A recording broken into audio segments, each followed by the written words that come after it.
Saya Ferdi Pradana Handiwibowo dari kelas MBS 4C NIM akhir 112. Di sini saya akan menjelaskan materi tentang identifikasi pelanggan prospektif.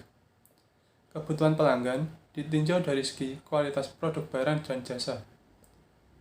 Identifikasi kebutuhan pelanggan sangat perlu dilaksanakan oleh seorang pengusaha untuk menentukan barang atau jasa yang diperlukan pelanggan dan pelayanan yang akan dilaksanakan.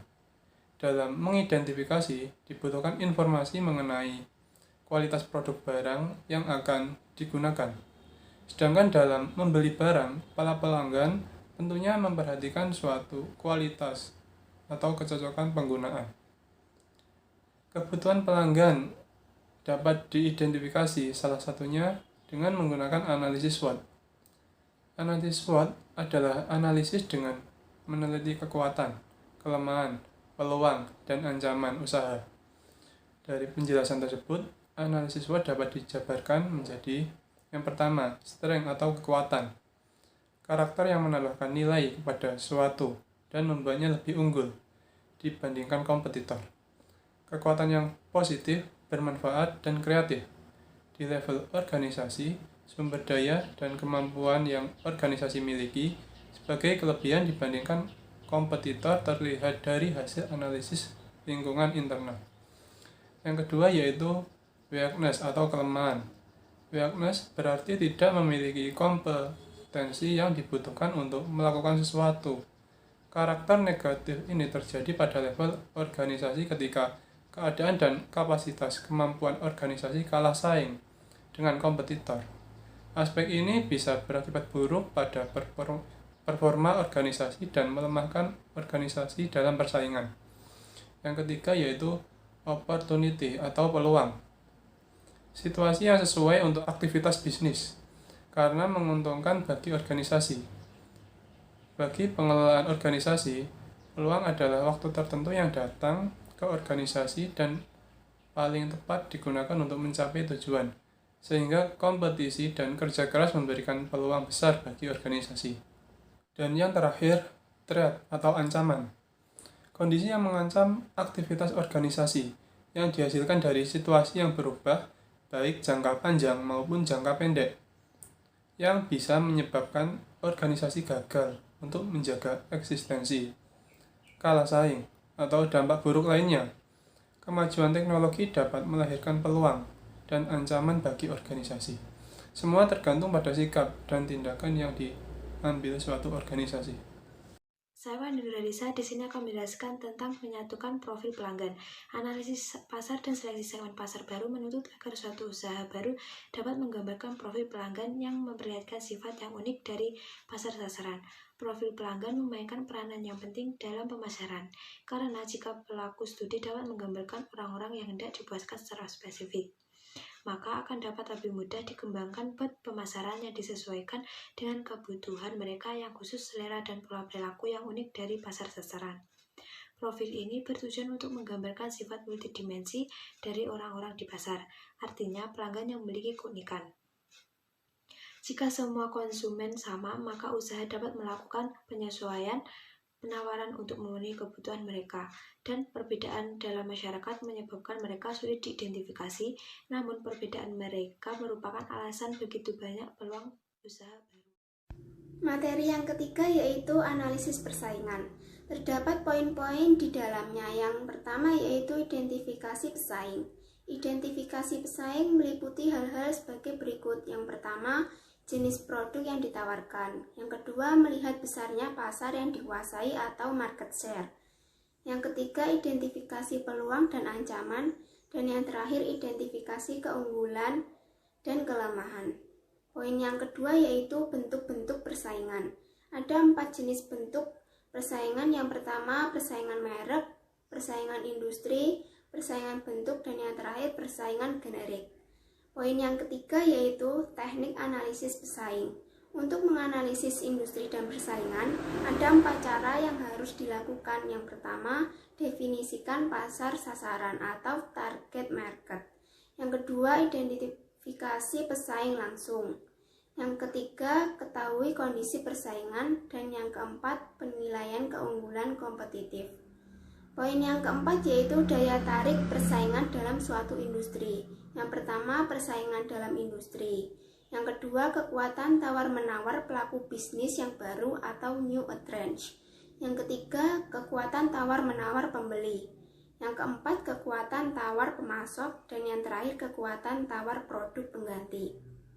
Poin yang keempat yaitu membangun keunggulan bersaing. Untuk membangun keunggulan bersaing, perusahaan bisa melakukan beberapa langkah yaitu sebagai berikut.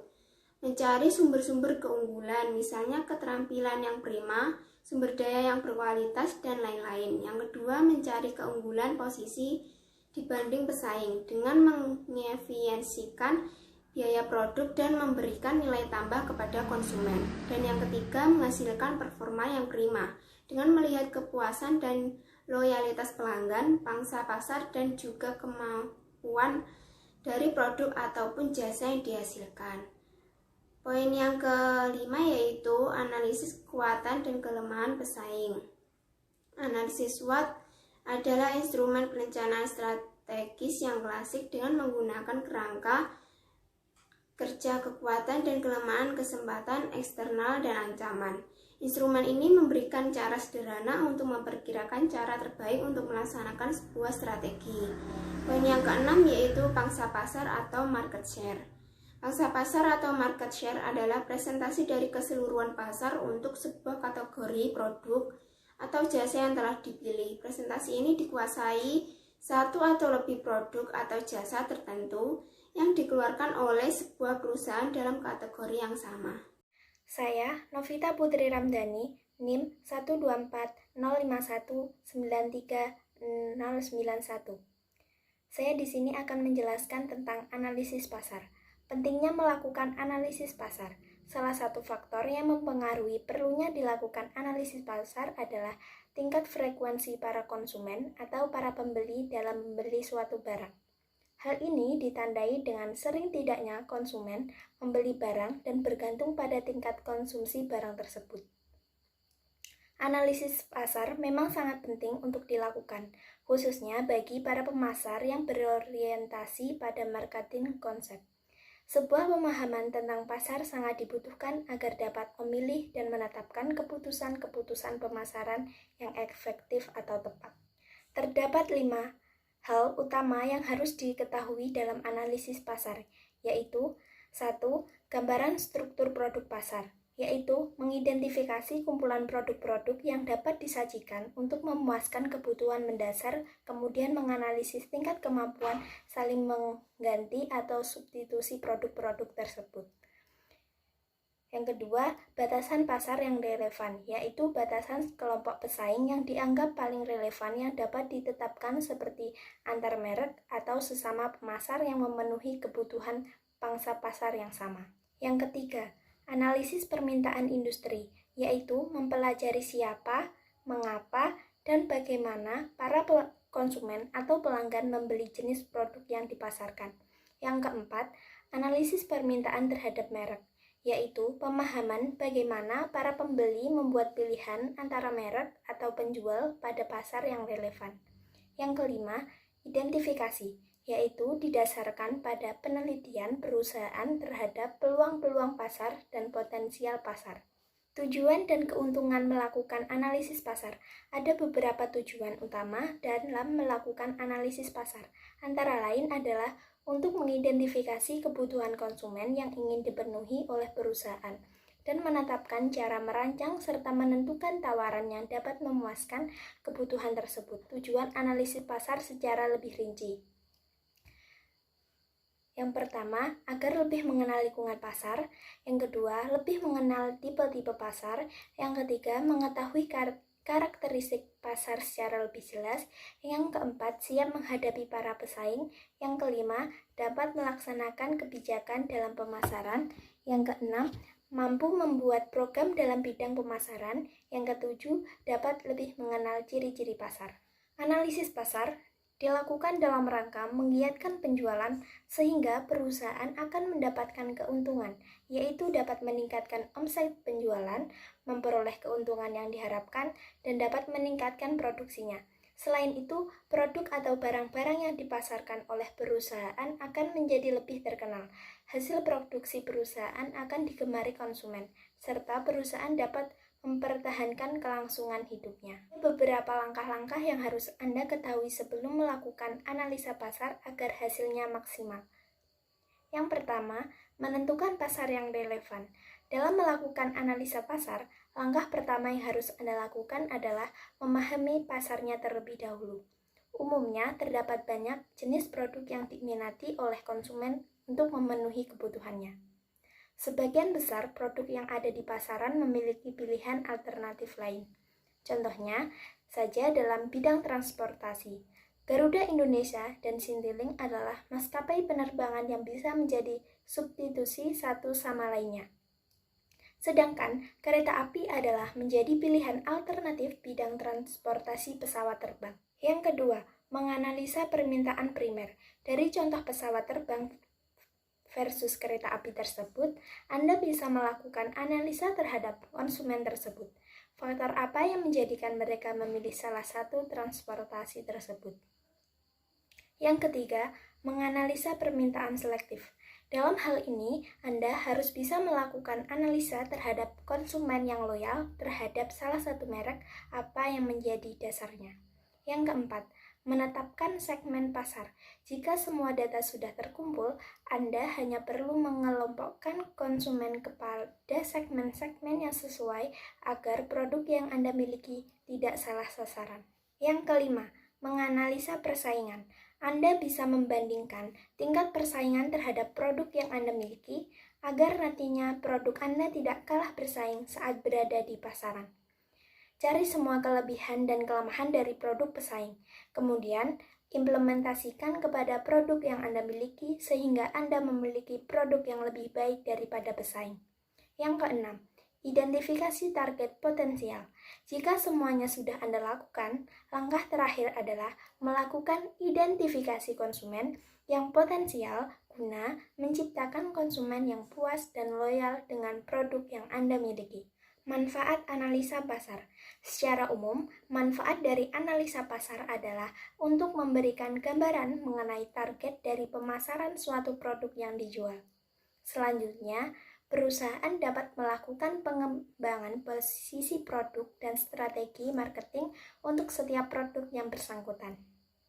Perlu diketahui bahwa ada manfaat penting yang didapat setelah melakukan langkah-langkah melakukan analisa pasar. Yang pertama, mendapatkan konsumen. Dengan melakukan analisa pasar yang benar, Anda akan lebih mudah dalam mendapatkan konsumen, karena produk yang Anda jual sudah sesuai dengan apa yang dibutuhkan oleh konsumen. Yang kedua, melihat persaingan. Saat Anda membuka bisnis, bisa jadi sudah ada pesaing bisnis yang membuka bisnis sama dengan Anda lebih dahulu. Dengan analisa pasar, Anda bisa mengetahui tentang kelemahan dan kelebihan pesaing dari bisnis Anda, sehingga Anda bisa mengalahkan bisnis yang sudah ada. Yang ketiga, memanfaatkan peluang. Salah satu cara memanfaatkan peluang bisnis yang ada adalah dengan membedakan dengan produk yang sudah ada di pasaran. Dengan melakukan analisa pasar, Anda bisa mengetahui peluang apa yang masih jarang persaingannya dan prospek kedepannya baik. Yang keempat, mengurangi resiko. Setiap bisnis pasti ada resikonya masing-masing. Dengan analisa pasar, Anda bisa mengurangi resiko yang terjadi mulai dari kegagalan produk hingga risiko gagal bisnis. Tetapi, dengan melakukan analisa pasar, risiko tersebut akan berkurang, bahkan bisa Anda hindari. Yang kelima, rencana jangka panjang. Melakukan analisa pasar, Anda akan mengetahui langkah-langkah jangka panjang ke depan untuk menjalankan bisnis. Dengan memiliki rencana bisnis yang baik, Anda tidak akan kebingungan dalam menentukan langkah untuk bisa meraih kesuksesan. Yang keenam, menjadi tren bisnis. Analisa pasar yang dilakukan juga memberikan manfaat bagi bisnis, terutama memunculkan ide-ide yang baru yang bisa menjadikan bisnis Anda sebagai trend center pembisnis lainnya. Jika Anda sudah menjadi trend center, penjualan bisnis Anda akan semakin meningkat pesat. Yang ketujuh, mendapatkan keuntungan dengan cepat. Manfaat yang terakhir dalam proses analisa pasar adalah mendapatkan keuntungan yang lebih cepat dibanding tanpa melakukan proses analisa pasar. Selanjutnya yaitu strategi pemasaran. Definisi strategi pemasaran dapat diartikan sebagai seleksi atau pasar sasaran, menentukan posisi pesaing, dan mengembangkan suatu bauran pemasaran yang efektif untuk mencapai dan melayani klien yang dipilih. Strategi pemasaran menurut Philip Kotler, strategi pemasaran adalah pola pikir pemasaran yang akan digunakan untuk mencapai tujuan pemasarannya. Strategi pemasaran berisi strategi spesifik untuk pasar sasaran, menetapkan posisi, bauran pemasaran, dan besarnya pengeluaran pemasaran. Menurut Tiptono, strategi pemasaran adalah alat fundamental yang direncanakan untuk mencapai perusahaan dengan mengembangkan keunggulan pesaing yang berkesinambungan melalui pasar yang dimasuki dan program pemasaran yang digunakan untuk melayani pasar sasaran tersebut. Unsur-unsur strategi pemasaran meliputi 1. Unsur strategi persaingan, yaitu terdapat A. Segmentasi pasar adalah tindakan mengidentifikasikan dan membentuk kelompok pembeli atau konsumen secara terpisah. Masing-masing segmen konsumen ini memiliki karakteristik, kebutuhan produk, dan bauran pemasaran tersendiri. Yang B. Targeting adalah suatu tindakan memilih satu atau lebih segmen pasar yang dimasuki. C. Positioning adalah penetapan posisi pasar. Tujuan positioning ini adalah untuk membangun dan mengomunikasikan keunggulan pesaing produk yang ada di pasar ke dalam benak konsumen. Yang kedua yaitu unsur teknik pemasaran, yaitu ada merek atau brand. Maksudnya yaitu nilai yang berkaitan dengan nama atau nilai yang dimiliki dan melekat atau pada suatu perusahaan. Sebaiknya perusahaan menantiasa meningkatkan brand equity-nya. Yang B yaitu melayani atau servis, yaitu nilai yang berkaitan dengan pemberian jasa pelayanan pada konsumen. Kualitas pelayanan kepada konsumen terus-menerus perlu ditingkatkan. Yang C yaitu proses. Proses adalah nilai yang berkaitan prinsip perusahaan untuk membuat setiap karyawan terlibat dari memiliki rasa tanggung jawab dalam proses memuaskan konsumen, baik secara langsung maupun tidak langsung. Selanjutnya yaitu menurut Corey, strategi pemasaran terdiri atas 5 elemen yang saling berkait. Kelima elemen tersebut adalah 1. Memilih pasar, yaitu memilih pasar yang akan dilayani. Keputusan ini didasarkan pada faktor-faktor, yaitu 1. Persepsi terhadap fungsi pokok dan pengelompokan teknologi yang dapat diproteksi dan didominasi. Yang B yaitu keterbatasan sumber daya internal yang mendorong perlunya pemuasan, yang disebut fokus yang lebih sempit. C.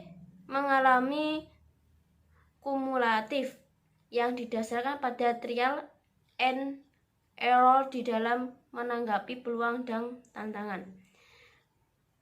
Yang D yaitu kemampuan khusus yang berasal dari akses terhadap sumber daya langka atau pasar yang terproteksi. Yang kedua yaitu perencanaan pokok, meliputi spesifik yang dijual, membentuk lini produk, dan penawaran individual pada masing-masing. Yang ketiga yaitu penetapan harga, yaitu menentukan yang dapat mencerminkan nilai kuantitatif dan produk kepada pelanggan. Keempat, sistem distribusi, yaitu saluran perdagangan grosir dan eceran dilalui produk hingga mencapai konsumen akhir yang membeli dan menggunakannya.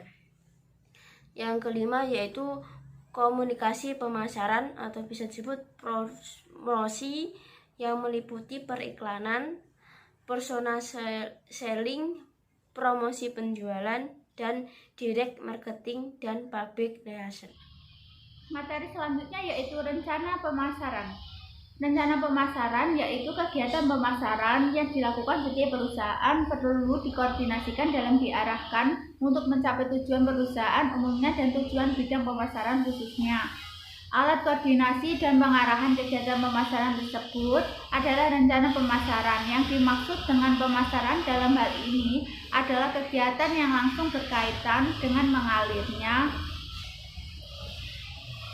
barang atau jasa dari produsen ke konsumen dalam rangka memenuhi dan memuaskan kebutuhan dan keinginan masyarakat konsumen melalui pertukaran. Sedangkan rencana pemasaran merupakan perumusan usaha yang akan dilakukan dalam bidang pemasaran dengan menggunakan sumber daya yang ada dalam suatu perusahaan guna mencapai tujuan dan sasaran tertentu di masa yang akan datang. Perencanaan pemasaran merupakan kegiatan merumuskan usaha-usaha yang akan datang dalam rangka mencapai tujuan dan sasaran yang diharapkan di bidang pemasaran. Perencanaan pemasaran suatu perusahaan dapat memberikan manfaat bagi yang pertama yaitu usaha yang untuk mendorong cara berpikir jauh ke depan. Yang kedua yaitu usaha mengkoordinasi kegiatan pemasaran secara lebih baik. Yang ketiga, usaha mengawasi kegiatan pemasaran yang telah dilakukan yang didasarkan atas standar prestasi kerja yang diterapkan dalam rencana. Yang keempat, perumusan tentang tujuan yang ingin dicapai dan kebijakan operasional yang dapat dilakukan secara lebih mantap. Yang kelima yaitu usaha untuk menggairahkan partisipasi dan mempertebal rasa tanggung jawab para pelaksana. Dengan demikian dapat dikatakan perencanaan pemasaran bertujuan memberikan pendekatan yang sistematik dan teratur bagi usaha. A. Menyeimbangkan dan menyelaraskan kegiatan pemasaran yang dapat menjamin tercapainya tujuan dan sasaran. B. Menggunakan cara-cara berusaha di bidang pemasaran secara intensif dan optimal. C. Menjamin keselarasan dan keserasian antara bagian yang terdapat dalam perusahaan dalam usaha pencapaian tujuan dan sasaran perusahaan. D. Mengendalikan yang cepat, tepat, dan teratur atas catatan, gagasan atau pemikiran dan usaha-usaha atau kegiatan pemasaran dalam perusahaan. Materi selanjutnya yaitu proses perencanaan pemasaran. Dalam proses kegiatan perencanaan pemasaran perlu diikuti beberapa langkah sebagai berikut. Yang pertama yaitu analisis hasil prestasi kegiatan pemasaran. Yang kedua yaitu analisis keunggulan, kelemahan, kesempatan, dan ancaman pemasaran perusahaan. Yang ketiga yaitu penentuan tujuan objektif pemasaran. Yang keempat yaitu penetapan strategi pemasaran. Yang kelima penetapan target pemasaran. Yang keenam penyusunan rencana pemasaran. Yang ketujuh yaitu penyusunan program pemasaran. Yang kedelapan yaitu penyusunan anggaran pemasaran.